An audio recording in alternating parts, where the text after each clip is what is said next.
we can say that we have a series of members of alkane having same general formula.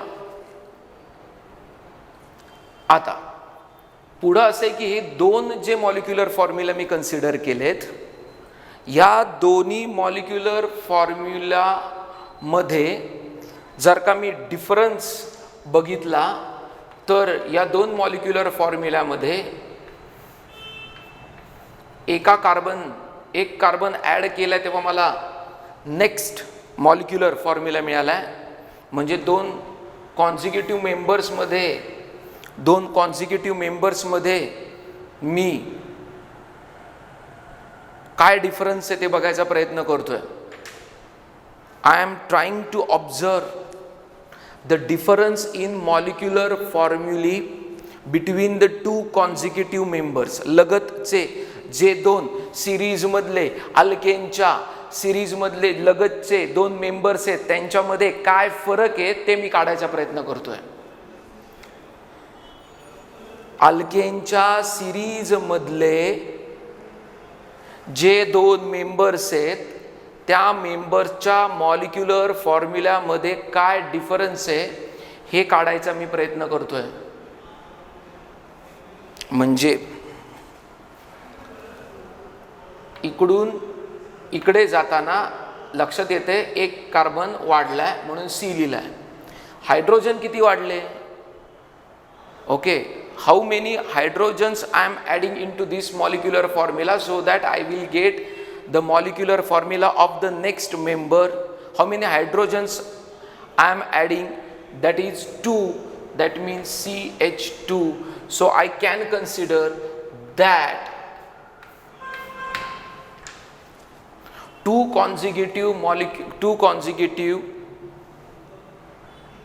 members in a series of alkane, they show the difference of CH2 in their molecular formulae or in their structural formulae also.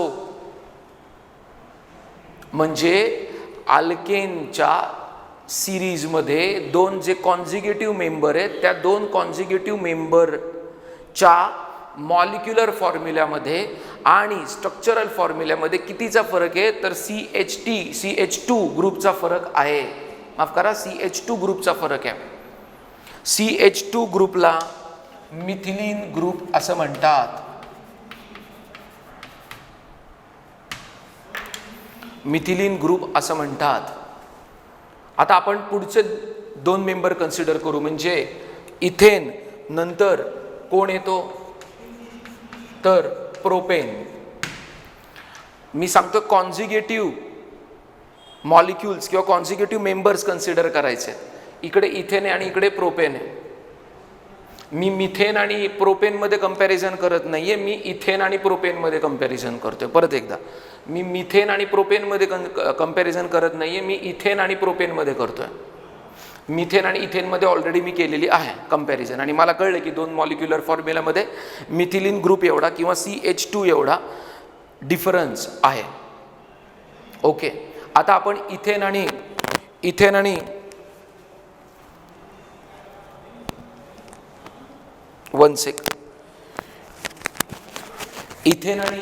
Propane मध्ये आपण difference बघूया molecular फॉर्म्युल्यामध्ये काय येतो. आता इथे पण लक्षात येईल की 2 + 1 3 केलंय, 2 + 1 3 and 6 + 2 8. That means ethane and propane, they also show the difference of CH2.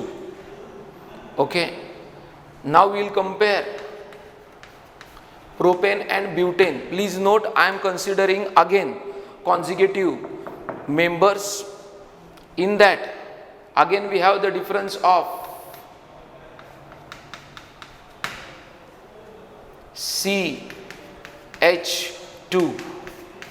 and if we are going to consider the difference between butane and pentane, it also shows the difference of CH2. Okay, so such a series of what, such a series, he series आहे मान्य आहे, पण कुणाची आहे ही series? तर ती अशा मेंबर्सची आहे जे मेंबर्स एकाच फॅमिलीतले आहेत, आणि त्या सगळ्या मेंबर्समध्ये जे कॉन्झिक्युटिव्ह मेंबर्स आहेत त्यांच्यामधला मॉलिक्युलर फॉर्म्युला आणि स्ट्रक्चरल फॉर्म्युल्यामध्ये जो डिफरन्स आहे तो CH2 ग्रुपमध्ये CH2 ग्रुप एवढा आहे, आणि अशा सिरीजला म्हणायचं होमोलोगस सिरीज. अशा सिरीजला काय म्हणायचं? Homologous series. ही सिरीज आहे कोणाची? कंपाऊंडची किंवा मॉलिक्युलची. पण ते सगळे मेंबर्स वेगळ्या वेगळ्या फॅमिलीतले आहेत का एकाच फॅमिलीतले आहेत? एकाच फॅमिलीतले आहेत. त्यांच्यातले फंक्शनल ग्रुप सुद्धा काय असणार आहेत? एकाच फॅमिलीतले आहेत म्हटल्यानंतर सेम असणार आहेत. त्यांचा जनरल फॉर्म्युला सुद्धा काय असणार आहे? सेम असणार आहे. त्यांचं कार्बन स्केलेटन सुद्धा काय असणार आहे? सेम टाईपमध्ये असणार आहे. असे जर का मी मेंबर्स कन्सिडर केले एकाच फॅमिलीतले ज्यांचा जनरल फॉर्म्युला सेम आहे, तर त्यातले जे कॉन्झिक्युटिव्ह मेंबर्स आहेत त्यांच्या मॉलिक्युलर फॉर्म्युल्यामध्ये आणि स्ट्रक्चरल फॉर्म्युल्यामध्ये एक कॉन्स्टंट डिफरन्स सापडतो, आणि तो कॉन्स्टंट डिफरन्स हा CH2 म्हणजे मिथिलीन ग्रुप एवढा आहे. Let's have a look. Homologous series, a series of compounds. ही कोणाची सिरीज आहे? It is a series of compounds of the what? Same family. Of the what? Same family. आपण एकाच family consider केली आता, कुठली? Alkane. In which each member has the same type of carbon skeleton and functional group. Carbon skeleton आणि functional group हे पण काय असतील? सेम असतील. ते असायलाच पाहिजेत. का? कारण स्केलेटन आणि फंक्शनल ग्रुप सेम असायला पाहिजे, कारण they are belonging to what? Same family. म्हणून मी जेव्हापासून एक्सप्लेनेशन स्टार्ट केलंय त्या एक्सप्लेनेशन पासून मी हेच सेम फॅमिली या दोन शब्दांवरती फोकस करून थांबलोय की same family same family same family. का? कारण त्यांचं कार्बन स्केलेटन आणि फंक्शनल ग्रुप काय पाहिजेत? सेम पाहिजेत. ओके. आणि ऑब्विसली फंक्शनल ग्रुप आणि कार्बन स्केलेटन सेम असतील तर ऑब्विसली ते मॉलिक्यूल एकाच फॅमिलीतले असणार आहे, ते मी ऑलरेडी सांगितलंय. And differs from the next member by a constant difference of one methylene group, that is what? CH2 in a molecular and structural formula. आणि काय? मॉलिक्युलर फॉर्म्युल्यामध्ये किंवा स्ट्रक्चरल फॉर्म्युल्यामध्ये या दोघांमधला जो डिफरन्स आहे, नेक्स्ट मेंबर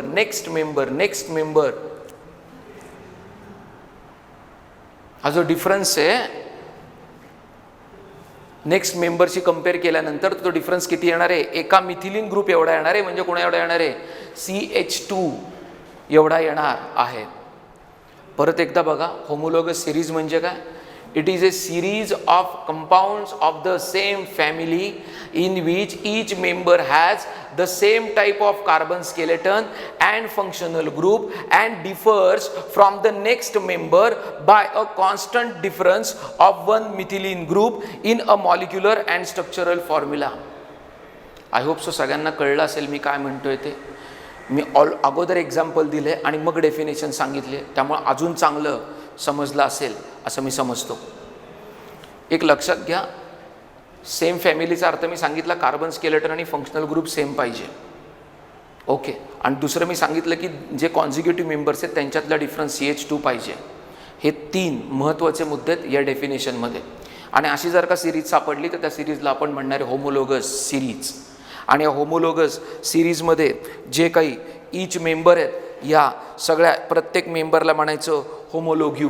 काय म्हणायचं? होमोलोग्यू. म्हणजे याच्यातले जे इंडिव्हिज्युअल मेंबर आहेत यांना काय म्हणायचं? होमोलोग्यू. काय म्हणायचं? होमोलोग्यू. काय म्हणायचं? होमोलोग्यू. काय म्हणायचं? होमोलोग्यू. काय म्हणायचं? होमोलोग्यू. काय म्हणायचं? होमोलोग्यू. काय म्हणायचं? होमोलोग्यू. आणि प्रत्येक मेंबरचा साठी जनरल फॉर्म्युला डिफरंट असणार आहे का? सेम. डिफरंट असणार आहे का? सेम. डिफरंट असणार आहे का? सेम. अशा प्रकारे आपण होमोलोगस सिरीजबद्दल माहिती बघितली. आता होमोलोगस सिरीज संदर्भात 2 प्रॉब्लेम आहेत जे आपल्या पुस्तकात दिलेले आहेत. We will go through it. Solved problem 1.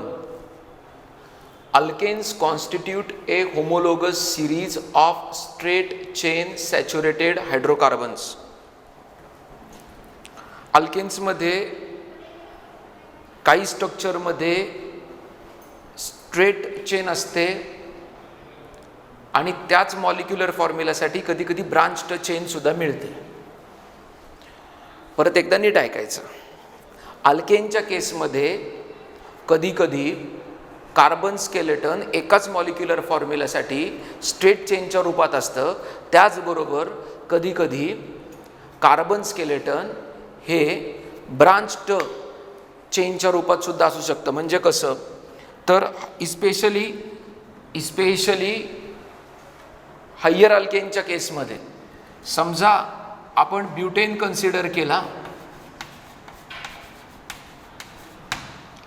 आणि C4H10 हा त्याचा मॉलिक्युलर फॉर्म्युला आहे, नंतर शिकवणार आहे. पण इथे मग स्ट्रेट चेन सॅच्युरेटेड हायड्रोकार्बनवर तर बोलतोच मी, पण स्ट्रेट चेन हा शब्दप्रयोग का झाला?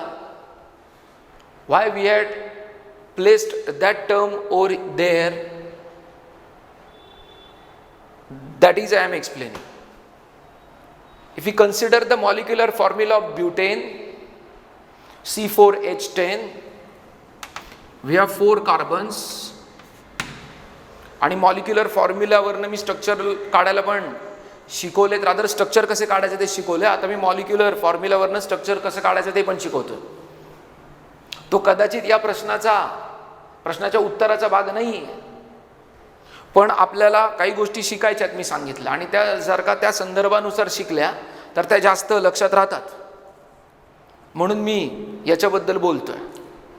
आता जर का 4 कार्बन कन्सिडर केले 1 2 3 4 आणि जर का त्यांच्यामध्ये बॉन्ड दाखवले, तर आता या कार्बनची व्हॅलन्सी सॅटिस्फाय करण्यासाठी मला 3 बॉन्ड लागतील. 1 2 म्हटल्यानंतर यासाठी 2, यासाठी 2 आणि यासाठी परत 3, आणि या सर्वच्या सर्व व्हॅलन्सीज हायड्रोजन सॅटिस्फाय करणार आहे, कारण आपण अल्केनचा विचार करतोय. अल्केनमध्ये कार्बन आणि हायड्रोजन शिवाय दुसरं कोणी सापडत नाही.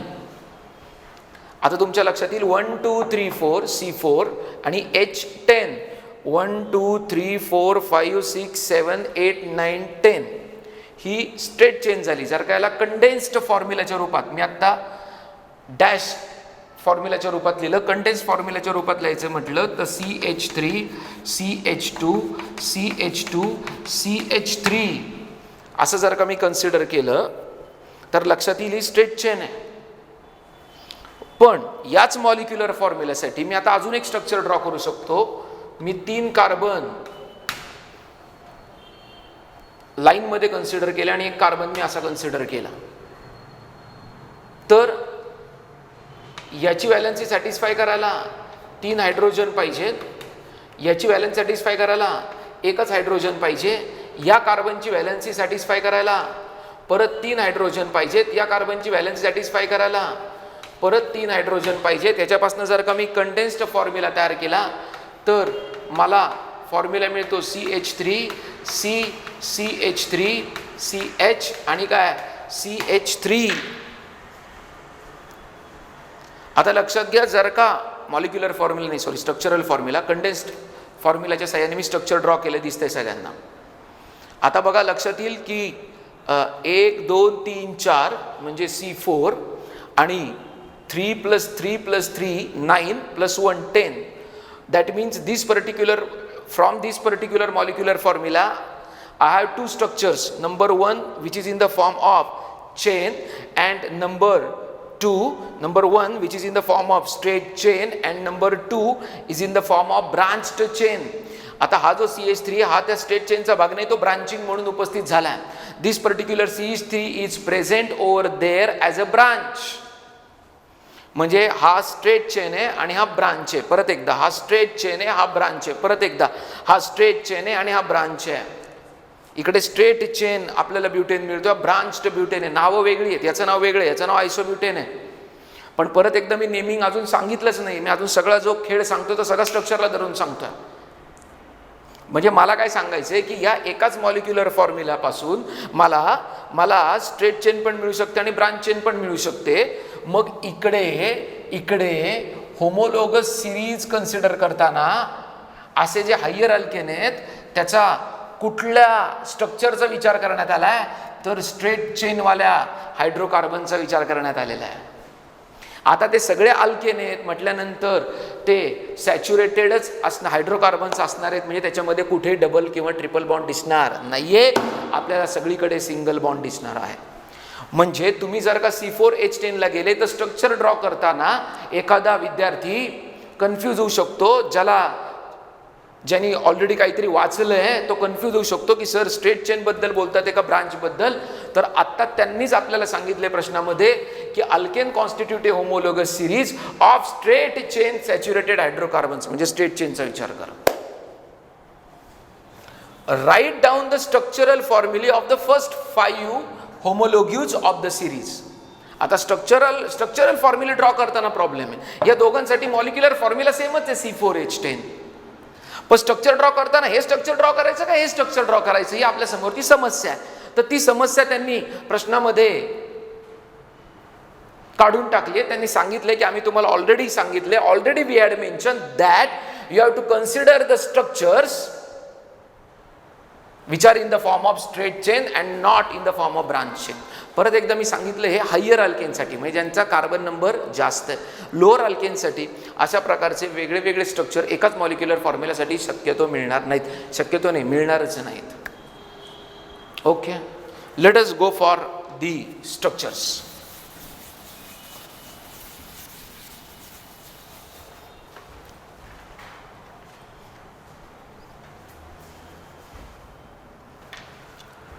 First 5 homologues of the series. पहिला होमोलोग्यू आपल्याला माहिती आहे.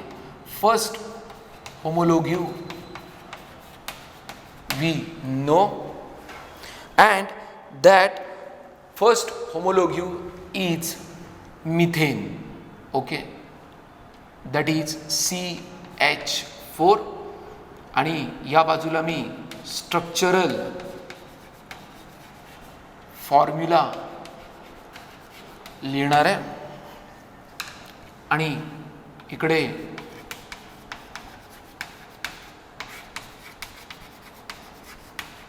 मॉलिक्युलर फॉर्म्युला लिहिणार आहे.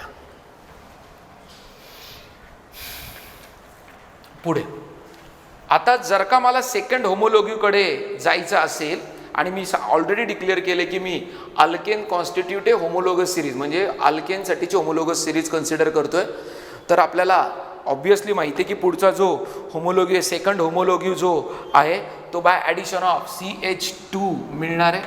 म्हणजे here we have addition of CH2 आणि ती जी ॲडिशन ऑफ CH2 आहे त्याच्यापासून आपल्याला सेकंड होमोलोग्यू मिळणार आहे आणि तो आहे CH3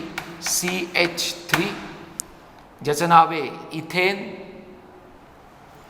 थर्ड होमोलोग्यू जो आहे तो सुद्धा परत ॲडिशन ऑफ CH2 मुळे मिळणार आहे. इथे मध्ये CH2 टाकणार आहे म्हणजे थर्ड होमोलोग्यू जो आहे तो CH3. फोर्थ होमोलोग्यू हा सुद्धा addition of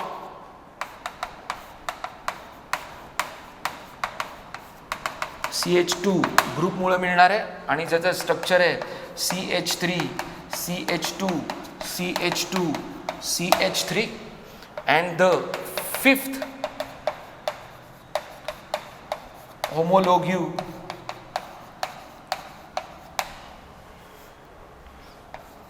is again due to addition of CH2, that is CH3 and CH3.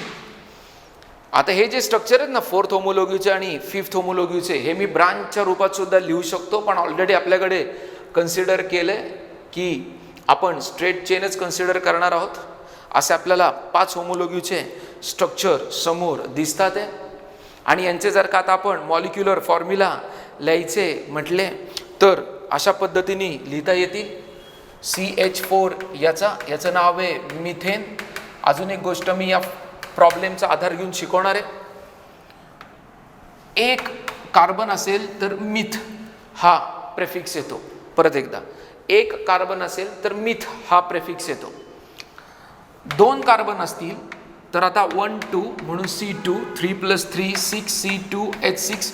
दोन कार्बन असतील तर इथ हा प्रेफिक्स येतो. ओके, म्हणजे 1 कार्बन असेल तर मिथ, 2 कार्बन असेल तर इथ. 1 2 3 म्हणून C3, 3 + 2 3 + 2 3 + 2 3 + 2 5 + 3 8 C3H8. If we have 3 carbon, then we have prefix prop. Okay, 1 2 3 4 C4, 3 + 2 + 2 + 3, that is C4H10. 3 + 2 5, 5 + 2 7 + 3 10, and that is Mr. Butane. The next one is C1. Oh, one more thing. If we have 4 carbons there, then we are going to use prefix as but. Okay, 1 2 3 4 5, then C5H. 3 + 2 + 2 + 2 + 3. That means now we have C5H12. 3 + 2 5 + 2 7, 7 + 2 9, 9 + 3 12. And now we have the name as pentane. Now if we have 5 carbons in our chain or in structure, we are going to use prefix pent. Okay, आणि obviously सगळे जर का molecular फॉर्म्युले जर का आपण compare केले तर आपल्याला जनरल फॉर्म्युला मिळतो. By comparing the molecular formula we can put one general formula, that is CnH2n+2. Okay, म्हणजे सगळ्यांचं कंपॅरिझन केलं की कळलं बाबा हा 1 आहे, मग हा 4 येतोय. म्हणजे काय झालं, 2 मी कार्बनच्या नंबरला मल्टिप्लाय करून त्याच्यामध्ये 2 मिळवला की मला नंबर ऑफ हायड्रोजन मिळतात. म्हणजे आपल्याला हे कळलं हा जो n आहे तर इथली जी व्हॅल्यू आहे 2n+2 आहे. इकडे जर का n असेल तर इथली व्हॅल्यू 2n+2 आहे. इथली व्हॅल्यू जर का n आहे तर इथली व्हॅल्यू 2n+2 आहे. इकडे जर का n असेल तर इकडे 2n+2 आहे. इकडे जर का n असेल तर इकडे 2n+2 आहे. इकडे जर का n असेल 5 तर इकडे 2n+2 आहे. So we have general formula CnH2n+2. अजून एक मी या प्रॉब्लेमच्या निमित्ताने एक गोष्ट शिकवली, सगळ्यांना कळलंय. जर का 1 कार्बन असेल तर प्रेफिक्स मिथ वापरायचा, 2 कार्बन असेल तर प्रेफिक्स इथ वापरायचा, 3 कार्बन असतील तर प्रेफिक्स प्रोप वापरायचा, 4 कार्बन असतील तर प्रेफिक्स ब्यूट वापरायचा, 5 कार्बन असतील तर प्रेफिक्स काय वापरायचा, पेंट वापरायचा. ओके, स्पेशली पहिल्या केसेसमध्ये लक्षात ठेवा, 1 कार्बन असेल तर मिथ, 2 कार्बन असेल तर इथ, 3 कार्बन असेल तर प्रोप, 4 कार्बन असेल तर ब्यूट. येणाऱ्या लेक्चर्समध्ये अजून काही प्रेफिक्स शिकवले जातील, पण या प्रॉब्लेमच्या निमित्ताने आपण या संदर्भातली माहिती बघितली. अजून एक बघा, 1 कार्बन म्हणून मिथ, तो कुठल्या फॅमिलीचा पार्ट आहे, अल्केनचा, म्हणून ANE, म्हणून नाव काय, मिथेन. दुसरं काय, इथ, कुठल्या फॅमिलीचा पार्ट आहे, अल्केनचा, म्हणून नाव काय, इथेन. 3 प्रोप, अल्केन म्हणून प्रोपेन. 4 ब्युटेन. 5 पेंटेन. ओके, माझ्या मते सगळ्यांना हे कळलं असेल.